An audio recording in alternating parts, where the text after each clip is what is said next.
போக்குவரத்து துறை அமைச்சர் மற்றும் அதிகாரிகளுடன் முதலமைச்சர் ஜோசப் விஜய் ஆலோசனை. மகளிருக்கான கட்டணமில்லா பேருந்து திட்டம் விரிவாக்கம், மின்சார பேருந்துகளின் இயக்கம் அதிகரிப்பு உள்ளிட்டவை குறித்து விவாதம்.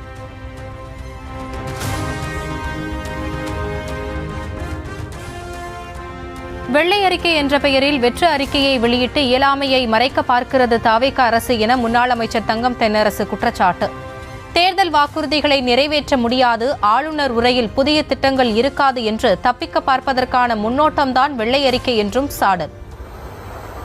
ஒரு எஸ்கேபிசம் என்று சொல்லக்கூடிய மக்கள் கோபத்திலிருந்து தாங்கள் கொடுத்த வாக்குறுதிகளை நிறைவேற்ற முடியாது என்பதை உணர்ந்து அதிலிருந்து தப்பித்துக் கொள்ளக்கூடிய அளவில் ஏற்கனவே இருந்த திராவிட முன்னேற்றக் கழக அரசின் மீது பழி சொல்லி தப்பித்துக் கொள்ள வேண்டும் என்கின்ற ஒரு முயற்சியாகத்தான் இந்த வெள்ளை அறிக்கை என்ற பெயரிலே அவர்கள் வெளியிட்டிருக்கக்கூடிய வெற்று அறிக்கை இருக்கிறது என்று நான் கருத்தினை தெளிவாக தெரிவித்திருந்தேன். நாளைக்கு நீங்கள் என்னிடத்தில் எதையும் எதிர்பார்க்காதீர்கள் என்பதை சொல்லாமல் சொல்லி கவர்னர் உரைக்கு முன்பாகவே இந்த வெள்ளை அறிக்கையை இந்த அரசு வெளியிட்டிருப்பதாக நான் கருதுகிறேன். தாவேக ஆட்சி ஒருவேளை 5 ஆண்டுகளை நிறைவு செய்யும் பட்சத்தில் அதன் கடன் அளவு 20 லட்சம் கோடியாக இருக்கும் என்று தங்கம் தென்னரசு உறுதி. மாநிலங்களின் கடன் 5 ஆண்டுகளில் 2 மடங்காவதை தவிர்க்கவே முடியாது என்றும் திட்டவட்டம். தாவேக ஆட்சி 5 வருடங்களை ஒருவேளை ஒரு நிறைவு செய்து அவர்கள் அடுத்த தேர்தலை அவர்கள் சந்திப்பார்கள் சொன்னால் தாவேக ஆட்சியினுடைய அந்த 5 ஆண்டு கால இறுதியில் அவர்களுடைய கடன் 20 லட்சம் கோடியாக நிச்சயமாக உயரும். இதை நான் ஒரு சவாலாக. திமுக ஆட்சியில் வாங்கிய சராசரி கடனை விட குறைத்து வாங்கினோம் என்று நிரூபித்துவிட்டால் பொறுப்பில் இருந்தே விலக தயார். தாவேக அரசுக்கு முன்னாள் அமைச்சர் தங்கம் தென்னரசு பகிரங்க சவால். நாங்கள் வாங்கி இருக்கக்கூடிய சராசரி கடனை விட ஒவ்வொரு வருடத்திலும் நீங்கள் கடன் குறைவாக வாங்கினேன் என்று நீங்கள் நிரூபித்துவிட்டால் நான் பொறுப்பிலிருந்து விலகிக் கொள்கிறேன் என்பதை நான் இந்த அரசுக்கு ஒரு சவாலாகவே நான் சொல்லிக்கொள்ள விரும்புகிறேன். கடந்த ஆட்சிகளில் வெளியிடப்பட்ட வெள்ளை அறிக்கை போல் இல்லாமல் திமுக ஆண்ட காலத்தை மட்டும் கணக்கில் எடுத்துக்கொண்டது ஏன்? அதிமுக ஆட்சி காலத்தின் விவரத்தை வெள்ளை அறிக்கையில் சொல்லாமல் தாவேக அரசு யாரை காப்பாற்ற முயற்சிக்கிறது என்றும் தங்கம் தென்னரசு கேள்வி. இருக்கக்கூடிய இந்த காலகட்டம் வெறும் கடந்த 5 ஆண்டு கால திமுக ஆட்சியை மாத்திரம்தான் அவங்க எடுத்துக்கிட்டு இருக்காங்க. இதுக்கு என்ன காரணம்? திமுக ஆட்சியை மட்டும் எடுத்துக்கொண்டு சொல்ல வேண்டியதற்கான காரணம் என்ன? இதற்கு முன்பாக இருந்த ஆட்சிகளை குறித்து, அந்த முன்பாக இருந்த ஆட்சியை குறித்து மறைப்பதற்கான காரணம் என்ன? அந்த ஆட்சியில் இருந்த நிதி விவகாரங்களை குறித்து சொல்வதற்கு என்ன தயக்கம்? ஒருவேளை யாரை காப்பாற்றுவதற்காக இந்த வெள்ளை அறிக்கையில் அந்த ஆட்சிகளில் அந்த காலகட்டங்களை எடுத்துக்கொள்ளவில்லை என்ற கேள்வி வருகிறது. மக்கள் நலத்திட்டங்களை செயல்படுத்தப்படாத குஜராத்துடன் தமிழ்நாட்டை ஒப்பிடுவதா? தமிழ்நாட்டில் ஏராளமான மக்கள் நலத்திட்டங்கள் செயல்படுத்தப்படும் நிலையில் கடன் தொகை உயர்வதை தவிர்க்க முடியாது என்றும் தங்கம் தென்னரசு பதிலடி. பேமெண்ட்டை பற்றி வேற சொல்லியிருக்காங்க. குஜராத்தை கம்பேர் பண்ணியிருக்காங்க.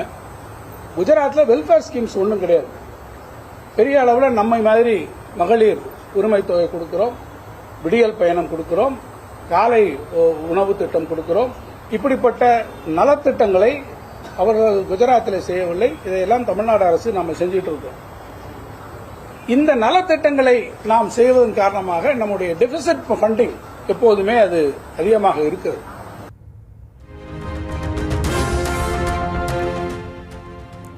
வருவாய் பற்றாக்குறை உயர்ந்தது ஏன் என்பது பற்றி வெள்ளை அறிக்கையில் பேசாதது ஏன் என்று அரசுக்கு தங்கம் தென்னரசு கேள்வி. 78,000 கோடி ரூபாய் வருவாய் பற்றாக்குறை வர மத்திய அரசுதான் காரணம் என்பதை ஏன் சொல்லவில்லை எனவும் வினா. சரி, 2024-25 45,000 கோடியாக இருந்தது. நீங்க 78,000 கோடியாக அது கடந்த ஆண்டு வந்திருக்கிறது என்று சொல்லியிருக்கிறீர்கள்.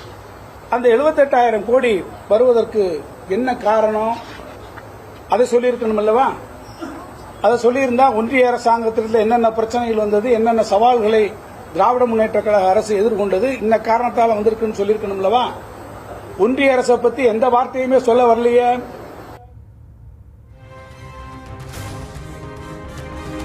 பரபரப்பான அரசியல் சூழலில் ஆளுநர் அர்லேக்கர் உரையுடன் நாளை தொடங்குகிறது தமிழ்நாடு சட்டப்பேரவை.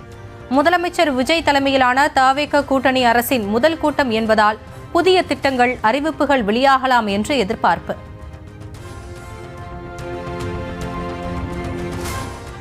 எம்எல்ஏ பதவியை ராஜினாமா செய்த இசக்கி சுப்பையா, மரகதம் குமரவேல், சத்யபாமா, ஜெயக்குமார் ஆகியோர் சபாநாயகர் ஜேசிடி பிரபாகருடன் சந்திப்பு.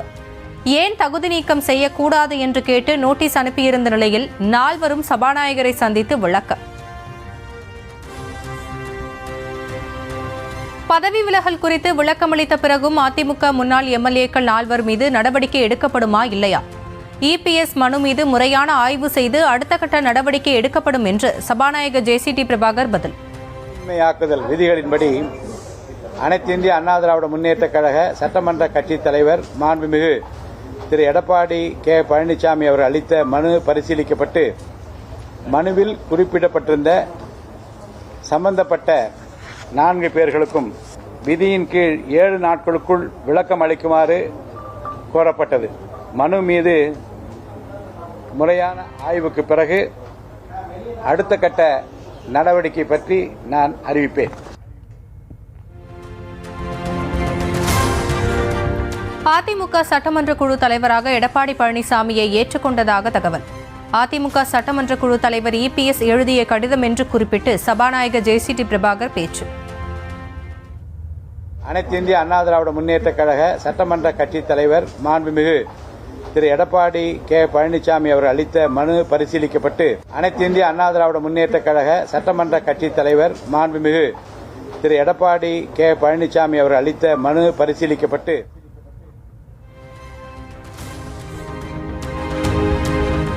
முதலமைச்சர் விஜய் கோட் சூட் அணிவதும் அணியாததும் செஸ் விளையாடுவதும் செய்தியாக வருவதாக திமுக தலைவர் மு க ஸ்டாலின் சாடல்.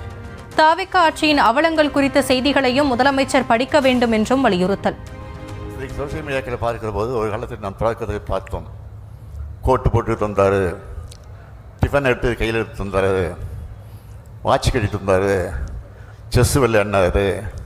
இன்றைக்கி கோட்டு போடல, பட்டு சட்டை வேஷ்டி விட்டு வந்தார்.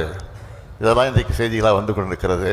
தயவுசெய்து இன்றைக்கு உங்களை பற்றி, உங்கள் ஆட்சியை பற்றி வரக்கூடிய செய்திகளை படியுங்கள். படித்து அதற்கு உண்மையை கண்டுபிடியுங்கள், அதற்குரிய நடவடிக்கை எடுங்கள் என்பதுதான் என்னுடைய அன்பான வேண்டுகோள்.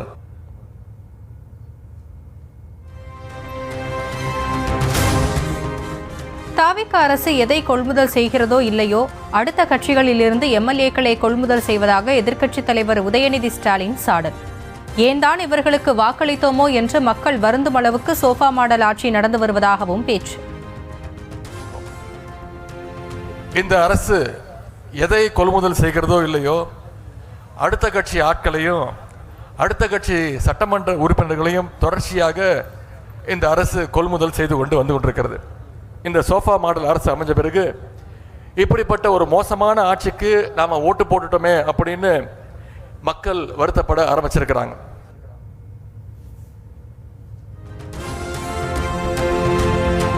தமிழ்நாட்டில் வாரிசுகளின் சிம்மாசனம் ஒழிக்கப்பட்டு விட்டது. இனி முதலமைச்சர் விஜய் தலைமையில் அனைவருக்கும் அதிகார பகிர்வு அளிக்கக்கூடிய ஜனநாயக சோஃபா மட்டும்தான். தவேக ஆட்சியை சோஃபா மாடல் ஆட்சி என்று விமர்சித்து பேசி வரும் எதிர்க்கட்சித் தலைவர் உதயநிதி ஸ்டாலினுக்கு அமைச்சர் அருண்ராஜ் பதிலடி. முதலமைச்சர் ஜோசப் விஜய், எதிர்க்கட்சித் தலைவர் உதயநிதி ஸ்டாலின், பாஜக மூத்த தலைவர் தமிழிசை சவுந்தரராஜன் ஆகியோருக்கு எதிரான வழக்குகள் தள்ளுபடி. வேட்புமனுவில் சொத்து விவரங்களை மறைத்தது குறித்து வருமான வரித்துறை விசாரணை கோரிய வழக்குகளை தள்ளுபடி செய்து சென்னை உயர்நீதிமன்றம் உத்தரவு.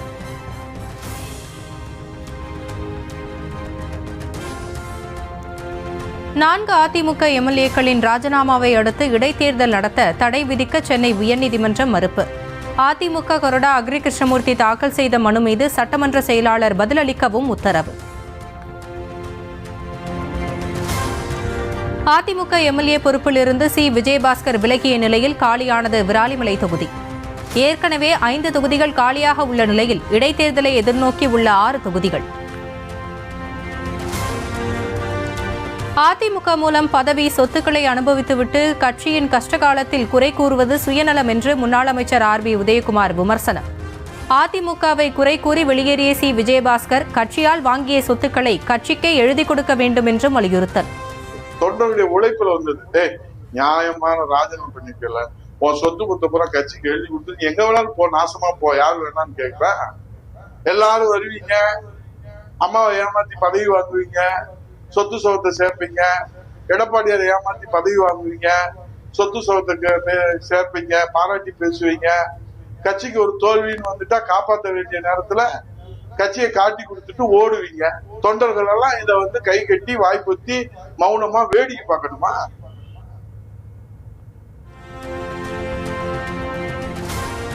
தமிழ்நாட்டில் தேர்தல் நடந்த ஒரு மாதத்தில் 6 தொகுதிகளுக்கு இடைத்தேர்தல் வரவேண்டிய அவசியம் என்ன என்று பாஜக தலைவர் நயினா நாகேந்திரன் கேள்வி.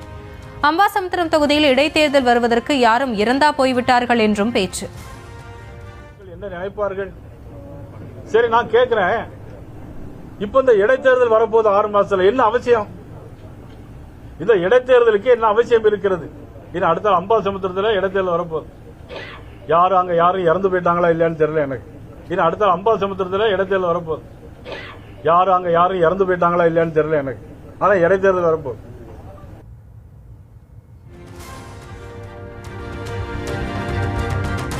தலைமைச் செயலகத்தில் முதலமைச்சர் விஜயுடன் மதிமுக பொதுச் செயலாளர் வைகோ சந்திப்பு.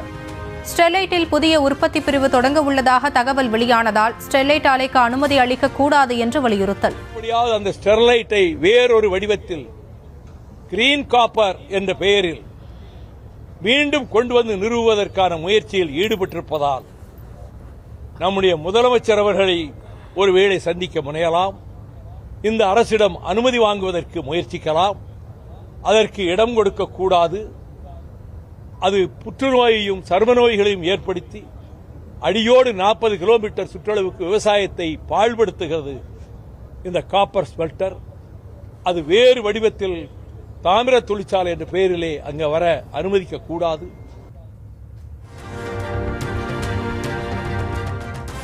தவிக அரசின் வெள்ளை அறிக்கையை கடன் சுமையை குறைப்பதற்கான அடித்தளமாக பயன்படுத்த வேண்டுமே தவிர தேர்தல் வாக்குறுதிகளை நிறைவேற்றாமல் விடுவதற்கான கருவியாக பயன்படுத்தக்கூடாது.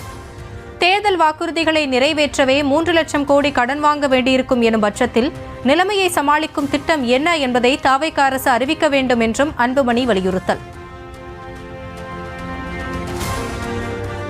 தமிழ்நாடு தீயணைப்புத்துறை ஆணைய தலைவர் பதவியில் இருந்து சங்கர் ஜிவால் IPS ராஜினாமா. தீயணைப்புத்துறை ஆணையத்தின் உறுப்பினர்கள் சத்தியமூர்த்தி, நமசிவாயம், விக்ரம் ஆகியோரும் ராஜினாமா.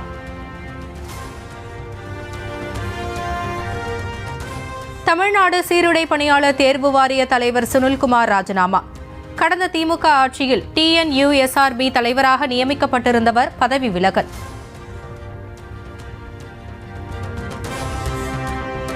தமிழ்நாட்டில் இன்று நீலகிரி, சேலம், பெரம்பலூர், திருச்சி, தஞ்சை மாவட்டங்களில் கனமழைக்கு வாய்ப்பு. திண்டுக்கல், தேனி, மதுரை, சிவகங்கை, ராமநாதபுரம் மாவட்டங்களிலும் கனமழை பெய்யக்கூடும் என்று கணிப்பு.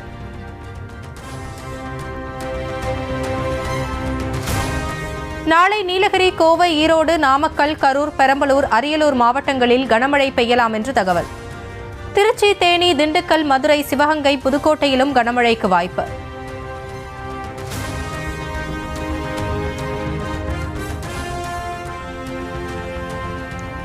வேட்புமனு தாக்கலின் போது பொய்யான பிரமாண பத்திரம் தாக்கல் செய்வதாக ஆட்சேபனை செய்தவர்களை தாக்கிய வழக்கு. திருப்பத்தூர் நீதிமன்றத்தில் அதிமுக முன்னாள் அமைச்சர் KC வீரமணி சரண். கோவை மாநகராட்சியில் முன்னாள் முதலமைச்சர் MK ஸ்டாலின் படத்தை வைக்க காங்கிரசார் எதிர்ப்பு. திமுக காங்கிரஸ் கவுன்சிலர்களிடையே கடும் மோதல், வாக்குவாதம்.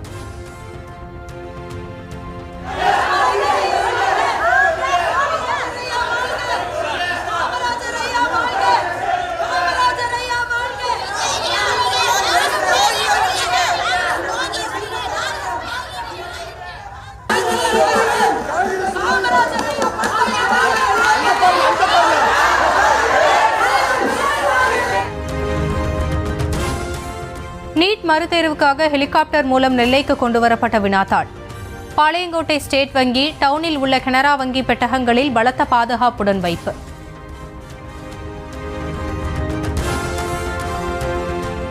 நீண்ட இழுபறிக்கு பிறகு புதுச்சேரி அமைச்சரவை விரிவாக்கம். என்ஆர் காங்கிரஸை சேர்ந்த ராஜவேலு, சிவக்கொழுந்து, பாஜகவை சேர்ந்த ராஜசேகர் ஆகியோருக்கு அமைச்சர்களாக பதவி பிரமாணம் செய்து வைத்தார் துணைநிலை ஆளுநர் கைலாஷ்நாதன்.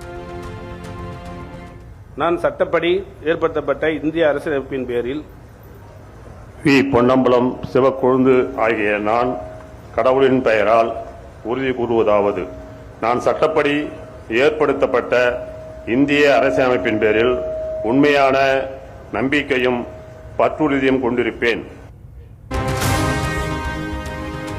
மேற்காசிய போரால் எரிபொருள் உரம் விநியோகத்தில் ஏற்பட்ட பாதிப்பு இன்னும் கணிசமான காலத்திற்கு வளரும் நாடுகளை பாதிக்கும் என்று பிரதமர் மோடி கவலை. பாதிப்புகளை குறைக்க சர்வதேச ஒற்றுமையை வலுப்படுத்த வேண்டும் என்று G7 உச்சி மாநாட்டில் வலியுறுத்தல். G7 உச்சி மாநாட்டிற்கு மத்தியில் இத்தாலி பிரதமர் ஜார்ஜியா மெலோனியிடம் பேசி மகிழ்ந்த பிரதமர் மோடி.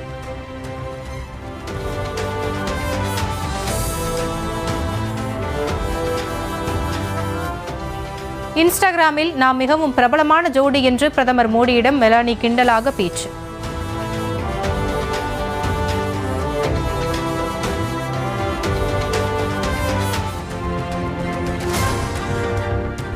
திருடனை பிடிப்பதற்கு பதிலாக பாதிக்கப்பட்டவர்களின் வீட்டை பூட்டுவதா என்று டெலிகிராம் செயலி தடை விவகாரத்தில் ராகுல் காந்தி கேள்வி. ராணுவ வாகனங்கள் மூலம் வினாத்தாள்களை கொண்டு செல்வது, டெலிகிராமை முடக்குவது போன்ற நடவடிக்கைகள் வினாத்தாள் கசிவை நிறுத்துமா என்று கெஜ்ரிவால் வினா. மேற்கு வங்கத்தில் நடைபாதை கடை வியாபாரிகளின் போராட்டத்திற்கு திரிணாமுல் காங்கிரஸ் ஆதரவு. முன்னாள் முதலமைச்சர் மமதா பானர்ஜி போராட்டக்காரர்களுடன் கைகோர்த்து பேரணி.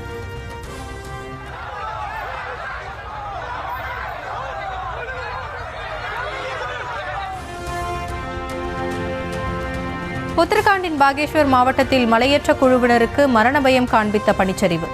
5312 மீட்டர் உயரத்தில் சிக்கிய 19 பேர் உயிர் தப்பியதன் பதைப்பதைப்பூட்டும் சிசிடிவி காட்சி.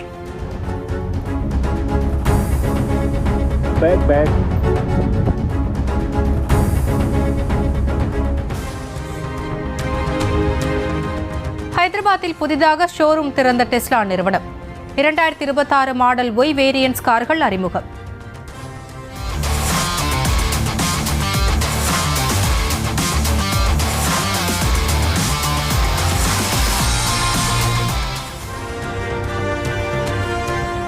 ஆப்கானிஸ்தானுக்கு எதிரான இரண்டாவது ஒருநாள் போட்டியில் இந்திய அணி 402 ரன்கள் குவிப்பு. அதிரடியாக விளையாடிய கேப்டன் சுப்மன் கில், இஷான் கிஷன் சதமடித்து அபாரம்.